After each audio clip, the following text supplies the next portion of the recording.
आज हम पहुंचे हैं भोपाल और अभी मौजूद हैं इस शहर की धरोहर कहे जाने वाले भोज वेटलैंड पर, जो असल में एक रामसर साइट है। भोज वेटलैंड को यहाँ भोपाल में बड़ा तालाब के नाम से जाना जाता है, क्योंकि यहाँ असल में दो तालाब हैं जो मिलकर एक महत्वपूर्ण इकोसिस्टम बनाते हैं। नमस्कार, मेरा नाम है हृदय जोशी और आप देख रहे हैं इको एंड एनर्जी टॉक। आज मेरे साथ हैं लोकेंद्र ठक्कर जी और हम मौजूद हैं भोज वेटलैंड यानी भोपाल के बड़ा तालाब इलाके में। इसकी क्या इकोलॉजिकल जो वेल्थ जो ये है, इसका क्या महत्व है, इस बारे में लोकेंद्र जी हमें विस्तार से बताएंगे। लोकेंद्र जी, पहले तो दर्शकों से आपका परिचय करा दें। यहाँ की जो स्टेट वेटलैंड अथॉरिटी है उसके आप ऑफिसर इंचार्ज हैं। जी हाँ। और ये जो बड़ा तालाब है, क्या ये हमेशा से ऐसे दिखता था या पिछले कुछ वर्ष में इसका रेनोवेशन हुआ है, या बिल्कुल नेचुरल है या मैन मेड है? देखिए, तालों में ताल, भोपाल ताल, बाकी सब तलैया, ये बड़ी फेमस यहाँ की कहावत है। तो बड़ा तालाब 11वीं सदी में राजा भोज ने बनाया था। राइट। और उसके बाद पिछले 1100-1200 साल में शहरों का विकास होता गया और तालाब के ऊपर बहुत सारे सामाजिक आर्थिक विकास के, शहरीकरण के दबाव आते गए। पर तालाब चूँकि इतना विशाल है ये कि इन सारे दबावों को ये अपने आप में झेल सका। लेकिन फिर भी इस तालाब को बचाने के लिए 1995 में एक अंतर्राष्ट्रीय परियोजना जापान सरकार के सहयोग से मध्य प्रदेश सरकार और भारत सरकार ने चालू करी, और उस 6-7 साल की परियोजना अवधि में इस तालाब का संरक्षण का एक बड़ा काम किया गया। लेकिन जैसा आप जानते हैं कि भोपाल का वेटलैंड हो, भोज वेटलैंड हो या अन्य कोई तालाब हो, ये एक ऑर्गेनिक सिस्टम्स हैं और इनके ऊपर लगातार निरंतर रूप से आपको काम करते रहना पड़ता है।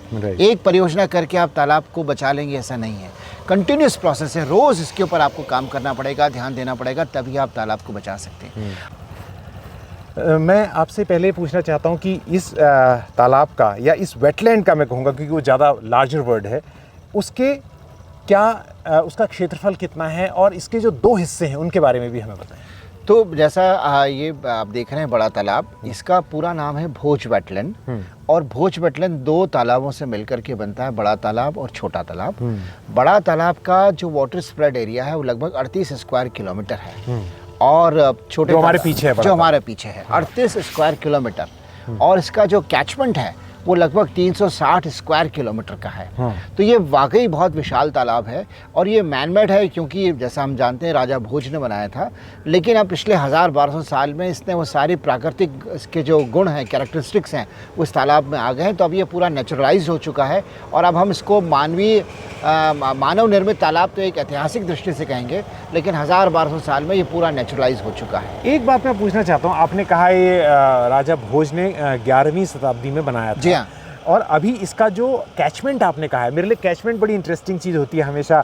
कैचमेंट 360 स्क्वायर किलोमीटर है, लेकिन कैचमेंट में जो एक नदी आती है जिसका क्या नाम है? कोलांस नदी। कोलांस नदी के बारे में भी अभी आपसे जानेंगे। एक तो कैचमेंट में वो है, दूसरा कैचमेंट में और क्या क्या है आसपास? जंगल। तो ये जो भोपाल के बड़े तालाब का जो कैचमेंट है भोज वेटलैंड का, वो लगभग 70% जो है ग्रामीण है, जहाँ पे खेती हो रही है, और कुछ जंगल भी हैं, और लगभग 30 से 40% कैचमेंट शहरी का इलाका है। जो पानी आता है इस बड़े तालाब में वो रूरल कैचमेंट से नीचे से आता है, और वो नदी है कोलांस, जो कि इस बड़े तालाब में पानी लेके आती है। और मैं आपको यहाँ पे ये कहना चाहूँगा कि बड़े तालाब हमारे भोपाल की धड़कन है।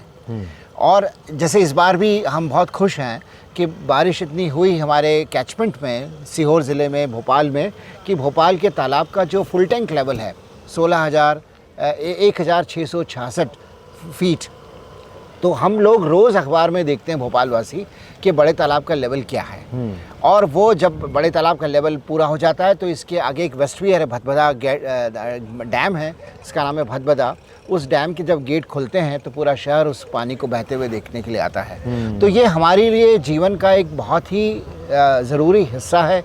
हमारे जीवन में भोपाल वासियों के लिए रचा बसा हुआ है, और इतना बड़ा कैचमेंट है, उसमें खेती किसानी के साथ अब बहुत सारी अन्य जो विकास की गतिविधियां हैं वो भी हो रही हैं।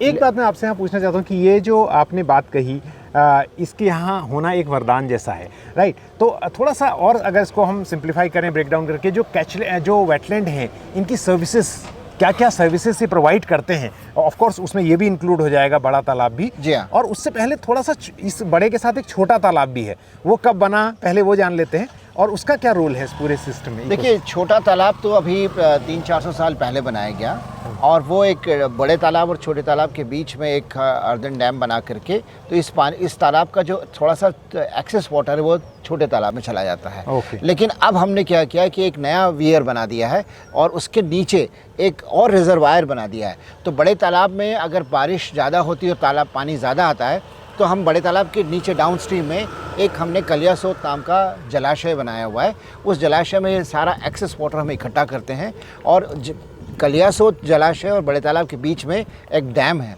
इसका नाम है भदभदा डैम। उस डैम से जब डैम के गेट खोलते हैं तो पानी कलियासोत में जाता है, और कलियासोत से फिर वो पानी सीधे जो है नहर के माध्यम से आगे के सिंचाई के काम आता है। एक बात पूछना चाहता हूँ कि अभी जो नई सोच है पूरी दुनिया में, वो है कि बड़े बड़े शहर बहुत सारा सीवेज पैदा करते हैं, और sewage is not a burden but it is a resource also. Yes, because so क्या यहाँ पर भी सीवेज को क्लीन करके पानी को साफ किया जा रहा है, ये भी काम कर रहा है वेटलैंड? हाँ, तो मैं आपको उसके पहले ये बताना चाहूँगा कि जो वेटलैंड है, चाहे वो भोज वेटलैंड हो या कोई अन्य वेटलैंड हो, उससे हमको बहुत सारी बेनिफिट्स मिलते हैं, बहुत सारी सर्विसेज मिलती हैं, और उसको रिकग्नाइज़ करना सरकार के लिए और समाज के लिए बहुत ज़रूरी है। अनफॉर्चुनेटली वो कई बार हमारे ध्यान में आती नहीं है। जैसे कि सबसे बड़ा है कि इस बड़े तालाब का ही उदाहरण लें तो पीने का पानी। भोपाल की आबादी आज करीब 23-24 लाख है, लेकिन कम से कम 5 से 7 लाख लोगों को ये पीने का पानी आज भी प्रोवाइड कर रहा है। साफ़ पीने का पानी बड़े तालाब से मिलता है। इसके अलावा भोपाल के बाकी लोगों को पानी नर्मदा से, और एक डैम है कोलार, वहाँ से आता है। जो पानी की जो लागत है, जो भोपाल में जो पेयजल की सप्लाई आपूर्ति हो रही है, उसकी लागत अन्य जो सोर्स हैं जैसे कि नर्मदा से या कोलार से, उसकी तुलना में बड़े तालाब से जो पानी पेयजल के लिए उपलब्ध कराया जा रहा है वो बहुत कम है। ये बहुत ज़रूरी है इस बात को नोटिस करना। इसके अलावा बहुत सारे लोग अपनी आजीविका के लिए बड़े तालाब पर निर्भर हैं। हमको फूड मिलता है यहाँ से, सिंघाड़ा मिलता है, मछली मिलती है, जो भोपाल के लोग या अन्य आसपास के लोग उसको अपने भोजन में इस्तेमाल करते हैं। इसके अलावा ग्राउंड वाटर रिचार्ज, भोपाल के इस बड़े तालाब को आप देखें ना, विशाल जलराशि ये जो है, ये किसी समंदर से कम नहीं। आप देखिए, आपको इसका सिरा और छोर नहीं दिखाई देगा। तो इतना पानी जो है ये हमारे भोपाल के भूजल को रिचार्ज कर रहा है। आप यहाँ देख रहे हैं क्लाइमेटिक कंडीशंस हैं कितनी कम है, माइक्रो क्लाइमेट कंडीशंस को कंट्रोल करना। इसके अलावा कल्चरल बेनिफिट्स हैं।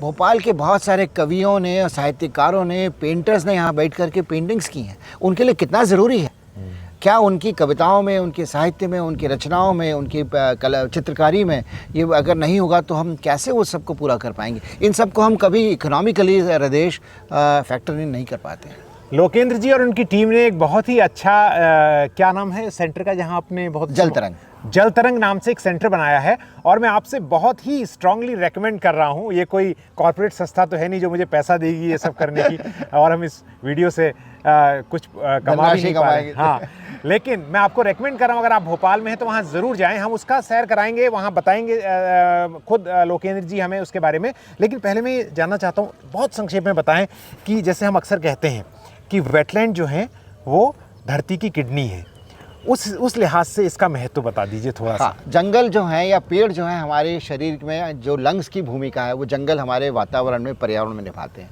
लेकिन किडनीज का काम कौन करता है? तो वो है वेटलैंड्स, क्योंकि किडनी हमारे शरीर में हमारे टॉक्सिन्स को फिल्टर करती हैं। तो हमारे ये वेटलैंड्स जो हैं हमारे शरीर के किडनी के समान है। हमारे शहर में जो टॉक्सिन्स आते हैं, सीवेज आती है, उसको फिल्टर करते हैं। अब आप देखिए, जलकुंभी है, वैसे तालाब में जलकुंभी होना अच्छी बात नहीं, ये इस बात का संकेत है कि तालाब में कहीं ना कहीं से प्रदूषण आ रहा है। लेकिन ये जलकुंभी कर क्या रही है? ये जलकुंभी नाइट्रोजन, फॉस्फोरस को खींच रही है। जो न्यूट्रिएंट्स हैं इस तालाब में, जो पोषक तत्व आ रहे हैं सीवेज के माध्यम से, उसका ये उसको सोख रही हैं। तो ज़रूरी है कि हम तालाब में इस प्रकार के पोषक तत्व, न्यूट्रिएंट्स को आने न दें, ताकि इस प्रकार की जो खरपतवार है वो तालाब में ना हो। लेकिन तालाब हमारे शहर के लिए किडनी का काम करते हैं। हमको, हमारे सीवेज को, हमारी जितने टॉक्सिन्स हैं उसको फ़िल्टर करते हैं, और उसके बाद फ़िल्टर्ड वाटर या तो आगे जाता है या फिर वो ग्राउंड वाटर में को रिचार्ज करने के काम आता है। अब चलते हैं थोड़ी देर के लिए जल तरंग, और वहाँ पर लोकेंद्र जी जो हमें थोड़ी कुछ चीज़ें बताएंगे। उनका महत्व ये है कि आम लोग और ख़ास तौर से युवा, किशोर, बच्चे जब आएँ तो वो इकोलॉजी को समझ सकें। पूरा जो वेल्थ इकोसिस्टम की जो एक पूरा चक्र है वो कैसे मदद करता है, इस बारे में जो है वहाँ पर जानकारी देने का एक बहुत ही नायाब जो एक ट्रेजर है वो है। पहले मैं आपको वहाँ लिए चलता हूँ। भोपाल का ये गूगल इमेज है बड़े तालाब का, छोटे तालाब का। और जैसा आप देख रहे हैं कि बड़ा तालाब वाकई बड़ा है और इसका जो वाटर स्प्रेड है करीब 38 स्क्वायर किलोमीटर का है, और छोटा तालाब उसके साथ में है। इसका मेजॉरिटी ऑफ इसका जो कैचमेंट है वो रूरल है और अर्बन कैचमेंट भी है, लेकिन अबाउट 60-70% जो कैचमेंट है वो रूरल है, और कैचमेंट का एरिया लगभग 360 स्क्वायर किलोमीटर है। ये जो रिवर है ये भोपाल, जैसा हम कहते हैं भोपाल हमारे शहर की जीवन रेखा है, लाइफ लाइन है। तो इस जीवन रेखा की जीवन रेखा है ये कोलांस नदी। अगर ये कोलांस नदी में पानी नहीं आएगा, जो कि सीहोर ज़िले और भोपाल ज़िले के गाँव से आता है, तो फिर हमारे बड़े तालाब में पानी की समस्या खड़ी हो जाती है। तो इस नदी को भी बचाना और इसका कंजर्वेशन करना बहुत ज़रूरी है, क्योंकि ये हमारे भोज वेटलैंड का मेन सोर्स ऑफ वाटर है। ये जो भोज वेटलैंड है ये लगभग 11वीं सदी का राजा भोज ने बनाया था, और इसकी बहुत सारी दंत कथाएँ हैं। लेकिन उन दंत कथाओं के साथ साथ ये बहुत इम्पॉर्टेंट है कि ये 11वीं सदी का तालाब आज भी हमारे बीच में मौजूद है, और इसके लिए शासन ने, समाज ने, सब ने मिलकर के काम किया ताकि इस तालाब को हम बचा के रखें। लेकिन अब आज की स्थिति में इस पर बहुत सारे सामाजिक, आर्थिक, विकास के, पर्यावरण के दबाव हैं, जिसके कारण ये तालाब आज बहुत प्रेशर में है, और हम सब का ये प्रयास है कि हम किस तरीके से इस तालाब को बचा सकें। देखिए, ये एक रिलीफ मॉडल बच्चों को समझाने के लिए कि मध्य प्रदेश की नदियाँ कैसे किन किन पहाड़ों से निकलती हैं और कैसे कहाँ से गुजरती हैं। तो ये जो येलो लाइट्स देख रहे हैं आप, ये मध्य प्रदेश की सीमा है, और ग्रीन कलर जो है वो भोपाल शहर है। और नदी ये देखिए नर्मदा नदी है, जो भोपाल के साउथ से जा रही है। तो भोपाल विंध्याचल में है, और भोपाल के साउथ में सतपुड़ा है, और सतपुड़ा और विंध्य के बीच में से नर्मदा नदी जो ब्लू कलर की आप देख रहे हैं, नर्मदा नदी है। और इसके साथ में ये ताप्ती नदी है जो थोड़ा सा और साउथ, फर्दर साउथ है। ये महानदी है जो और साउथ में है, और ये आप देख रहे हैं ऊपर हमारे बेतवा नदी है। बेतवा जैसा आप जानते हैं कि बेतवा जा कर के यमुना में मिलती है, और यमुना फिर गंगा में मिलती है। तो ये नदियाँ जो हैं मध्य प्रदेश से गुज़रती हैं, और जैसा हम लोग बहुत ही सामान्य और पॉपुलर तरीके से कहते हैं कि मध्य प्रदेश जो है नदियों का मायका है, और बहुत सारी नदियाँ यहाँ से निकलती हैं, और यहाँ से जाने के बाद अन्य राज्यों में बड़ी नदियों में जाके मिलती हैं। तो करीब 10-12 ऐसी बड़ी नदियाँ हैं जो मध्य प्रदेश से, जिनका मध्य प्रदेश में उद्गम है। ये बच्चों को समझाने के लिए एक तालाब का क्रॉस सेक्शन है। अगर ये तालाब के पानी का सतह है जैसा आप ऊपर देख रहे हैं, तो हम देखेंगे कि अलग अलग गहराइयों में पानी की कौन कौन सी मछलियाँ हैं। पहले ऊपर छोटी मछलियाँ हैं, फिर उससे कुछ बड़ी मछलियाँ हैं, और नीचे गहराई और बड़ी मछली तालाब की। और ये पूरा इसके प्लान्स हैं, ये कौन कौन सी वनस्पतियाँ जो तालाब के किनारों पर, तालाब के अंदर पानी में रहती हैं, ये बर्ड्स हैं, और किस तरीके का जो जियोलॉजिकल प्रोफाइल है तालाब का, ये आपको यहाँ से दिखाई देता है। ये पूरा कि पूरा ये डेक्कन ट्रैप है, जो ये आपको दिखाई देगा कि कौन कौन से टाइप की सॉइल्स हैं, कैसे हमारे रॉक फॉर्मेशंस हैं, ये पूरा हमने दिखाने का प्रयास किया है। ये जो एग्जीबिशन का इलाका है, ये डायरामा का इलाका, बर्ड्स डायरामा, और इसमें हमने ये बताने की कोशिश की कि भोपाल के बड़े तालाब में कितने प्रकार की बर्ड्स हैं, चिड़ियाएँ हैं जो यहाँ पे आती हैं। कुछ ऐसी बर्ड्स हैं जो कि पानी में रहती हैं, कुछ पानी और ज़मीन दोनों पे रहती हैं, कुछ माइग्रेटरी बर्ड्स हैं। और ये जो आप सारा स्क्रीन्स देख रहे हैं, ये भोपाल की बड़े तालाब की जो एक आइकॉनिक स्पीशीज़ है। और ये कुछ दिनों पहले यहाँ पे इसकी संख्या बहुत कम हो गई थी क्योंकि कुछ कॉन्फ्लिक्ट्स थे, लेकिन अब सामाजिक प्रयास से कुछ संस्थाओं के द्वारा मिल करके आसपास के गांव में हमने सारस मित्र बनाए हैं, और उन सारस मित्र के सहयोग से अब हम सारस को इस इलाके में बचाने में बहुत सफल हुए हैं, और लगभग अब इनकी संख्या 300 के आसपास है। ये एनिमेशन ये बता रहा है कि जो माइग्रेटरी बर्ड्स हैं, साइबेरिया से आती हैं, कॉमन टील, ये इसका पूरा रास्ता कैसा है, और ये कौन कौन से देशों से गुज़र करके भोपाल आती हैं। अब आप देख रहे हैं कि साइबेरिया से चली हैं बर्ड्स और इनका पहला स्टॉपेज जो है लगभग यहाँ पर कज़ाकिस्तान के पास में है। कज़ाकिस्तान से चल कर के ये उज़्बेकिस्तान जा रही हैं, उज़्बेकिस्तान से तुर्कमेनिस्तान जा रही हैं, तुर्कमेनिस्तान से तजाकिस्तान जा रही हैं, तजाकिस्तान से अफ़गानिस्तान के रास्ते होते हुए और पाकिस्तान के रास्ते होते हुए ये इंडिया में प्रवेश करती हैं। अपना राजस्थान की तरफ से हरियाणा, पंजाब और दिल्ली के बॉर्डर से होते हुए ये फिर भोपाल आती हैं।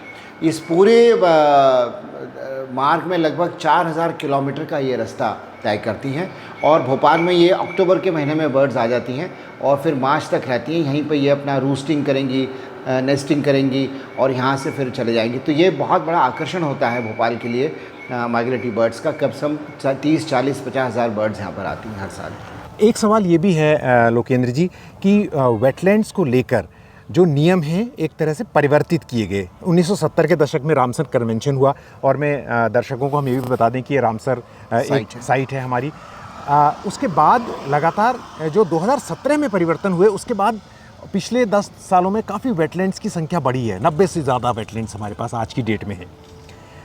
लेकिन क्या राज्य सरकारें इनको लागू कर रही हैं? वास्तव में उस मेजर, उस भावना का, स्पिरिट का पालन भी हो रहा है? आपने बहुत अच्छा सवाल किया। वेटलैंड रूल्स 2010 में आए थे। एनवायरनमेंट प्रोटेक्शन एक्ट जो है हमारे देश का, उसके अधीन उसके अंतर्गत 2010 में वेटलैंड नियम बनाए गए और 2017 में उन नियमों में थोड़ा संशोधन किया गया। देश में 2020 के आसपास 34-35 रामसर साइट्स थी, लेकिन आज़ादी के अमृत महोत्सव में पूरे देश में एक माहौल बना। केंद्र सरकार ने सभी राज्यों से आग्रह किया कि आप अपने यहाँ जो महत्वपूर्ण वेटलैंड्स हैं, इकोलॉजिकली सिग्निफिकेंट वेटलैंड्स हैं, उनको आप रामसर साइट के रूप में चिन्हित करिए। तो देश में एक भावना जगी, एक लोगों ने, सभी राज्यों ने मिलकर काम किया और आज देश में लगभग 91 रामसर साइट्स हैं, जो कि एक बहुत बड़ी उपलब्धि है। ये एक संकेत है कि राज्य सरकारें और केंद्र सरकार तालाबों को बचाने के लिए प्रतिबद्ध है। लेकिन दूसरा इसमें जो आप सवाल, जो आपका दूसरे सवाल का दूसरा हिस्सा है कि इसमें जो 2017 के नियम हैं उसमें ये कहा गया है कि जो रामसर साइट्स हैं उस पर वेटलैंड नियम लागू होते हैं पूर्णतः। जो नियम किस पे लागू होंगे, तो रामसर साइट्स पे ये नियम पूर्णतः लागू होते हैं। लेकिन नियम लागू करने के लिए आपको वेटलैंड्स को नोटिफाई भी करना होगा, क्योंकि आपको ये बताना होगा कि ये तालाब की सीमा है, ये इसका फुल टैंक लेवल है और उसके बाद 50 मीटर की एक बाउंड्री आपको लगानी है जहाँ पर आपको सारी गतिविधियाँ प्रतिबंधात्मक हैं रूल की धारा 4 के अनुसार। और उसके बाद आपको तालाब का एक जोन ऑफ इन्फ्लुएंस बनाना है, मतलब वो इलाके की पहचान करनी है जहाँ पर अगर हम कोई भी गतिविधि करते हैं उसका विपरीत प्रभाव, कुछ नकारात्मक प्रभाव हमारे तालाब के ऊपर या वेटलैंड पे पड़ सकता है, उस इलाके की पहचान करनी है। और उस इलाके में भी नियम के अनुसार 3 प्रकार की गतिविधियाँ आपको अधिसूचित करनी है। पहली है प्रतिबंधात्मक गतिविधि, जो कि कानून में धारा 4 में स्पष्ट रूप से लिखी गई हैं। फिर है कुछ ऐसी गतिविधियां जो कि रेगुलेटेड हैं, जैसे आप मछली पालन कर सकते हैं, पेयजल के लिए पानी दे सकते हैं, लेकिन ऐसा नहीं कि आप सारा पानी उलीच लें। आप नाव चला सकते हैं, पर ऐसा नहीं कि तालाब छोटा और आपने हज़ारों नाव चला दी। तो कुछ रेगुलेटेड एक्टिविटीज़ हैं और कुछ परमिटेड एक्टिविटीज़ हैं। इको टूरिज़्म को परमिट किया गया है, रिसर्च को परमिट किया गया है, कंजर्वेशन प्रोटेक्शन मेजर्स को परमिट किया गया है। तो आपको उस तालाब के जोन ऑफ इन्फ्लुएंस की पहचान करने के बाद आपको ये बताना होगा कि इसमें तीनों प्रकार की गतिविधियों का भौगोलिक विस्तार क्या है। लेकिन इस काम में अभी राज्य सरकारें और केंद्र सरकार मिलकर काम कर रही है, लेकिन बहुत उत्साहजनक परिणाम नहीं है। और इसको लेकर के अभी सुप्रीम कोर्ट ने, माननीय सुप्रीम कोर्ट ने कुछ डायरेक्शंस केंद्र सरकार को और राज्य सरकारों को जारी किए हैं। और उसके अंतर्गत एक बहुत बड़ी उपलब्धि जो कई राज्यों ने की है, उसमें मध्य प्रदेश भी है, कि हमने अपने एक और चीज़ मैं आपको बता दूं कि जो Indian space research organisation ISRO है, इसरो के स्पेस एप्लीकेशन सेंटर ने हमारे देश के सभी तालाबों का एक डिजिटल इन्वेंट्री तैयार किया हुआ है। और वो 2.25 हेक्टेयर से अधिक क्षेत्रफल के जितने तालाब हैं, उन तालाबों की एक डिजिटल इन्वेंट्री है। और वो डिजिटल इन्वेंट्री ने पूरे राज्य सरकारों को मालूम है कि उनके राज्य में कितने तालाब हैं जिसका क्षेत्रफल 2.25 हेक्टेयर से ज़्यादा है।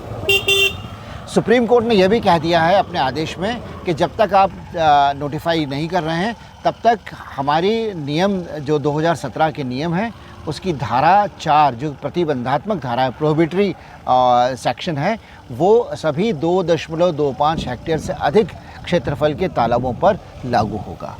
तो अब इससे ये हो गया कि कम से कम प्रतिबंधात्मक गतिविधियां तो इन सभी 2.25 हेक्टेयर के से अधिक क्षेत्रफल के तालाबों पर लागू हैं।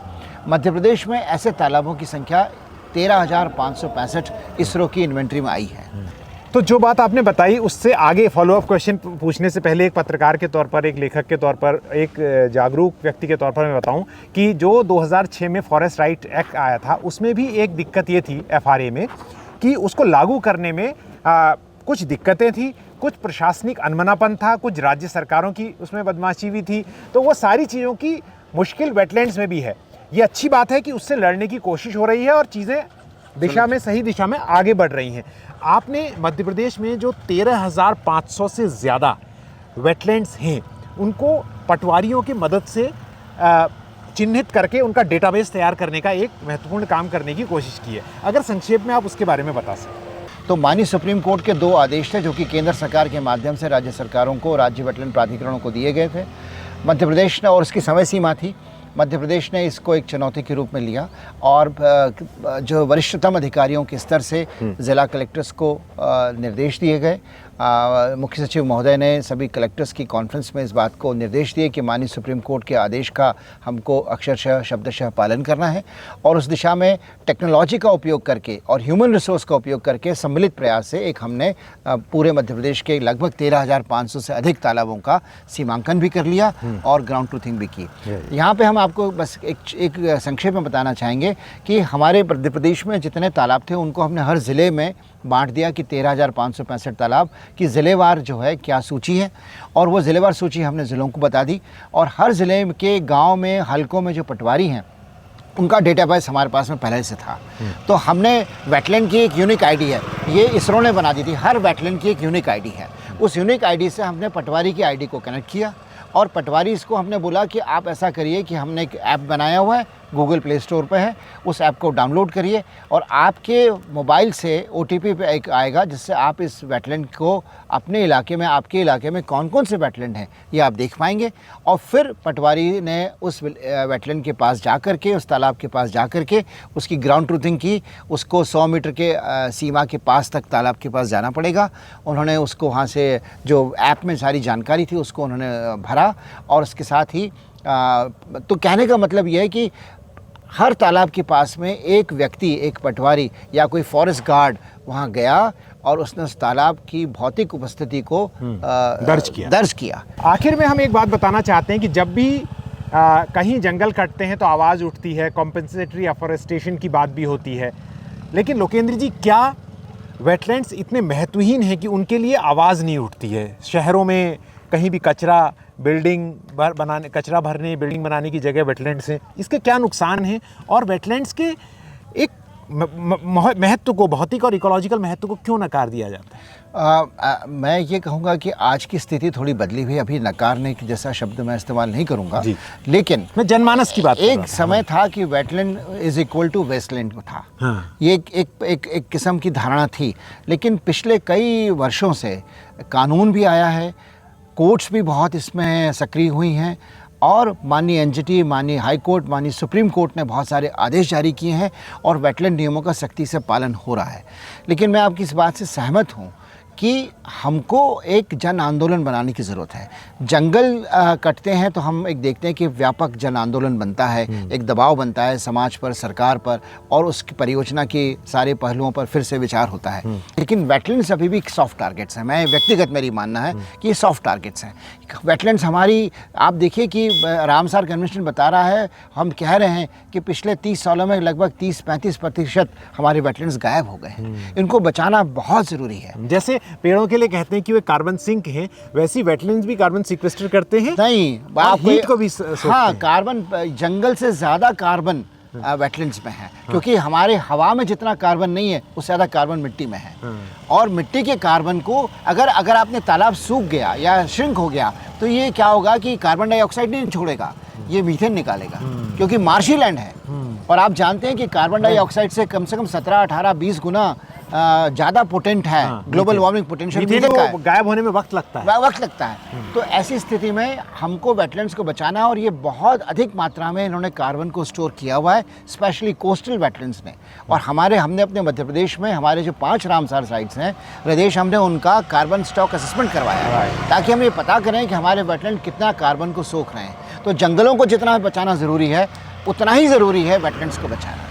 आखिर में जाते जाते मैं कहूँ कि छुट्टियों का मौसम आ रहा है, और अगर आप छुट्टियों में आना चाहते हैं तो इस बार आइए भोपाल। मैं भोपाल का या मध्य प्रदेश सरकार का कोई टूरिज़्म या एम्बेसडर नहीं हूँ उनके, लेकिन यहाँ अगर आप आते हैं तो आपको मिलेगा ये बड़ा तालाब या भोज वेटलैंड। यहाँ आसपास में चिड़ियाघर भी है, ये एक तरह से राष्ट्रीय उद्यान है। यहाँ आपको वन्य जीव दिखेंगे, हरियाली दिखेगी, और यहाँ बहुत सारी माइग्रेटरी बर्ड आएंगी जाड़ों के दिनों में यहाँ। तो ये जगह हैं, छोटे छोटे नखलिस्तान हैं ये, इनको देखना और समझना बहुत ज़रूरी है हर नज़र से। और अगर ये वीडियो आपको पसंद आया तो आप इसे ज़रूर शेयर करें और कमेंट करें, उससे इसकी रीच बढ़ती है। और साथ में अगर हो सके तो इको एंड एनर्जी टॉक को सब्सक्राइब तो करें ही करें, लेकिन अगर हो सके तो उसे ज्वाइन भी करें, क्योंकि जब आप इसके मेंबर बनते हैं तो आपको स्पेशल जो वीडियोज़ हैं उनका एक्सेस मिलता है, मेरे साथ बातचीत का मौका मिलता है। जल्द ही एक नए वीडियो के साथ आपसे फिर मुलाकात होगी। नमस्कार।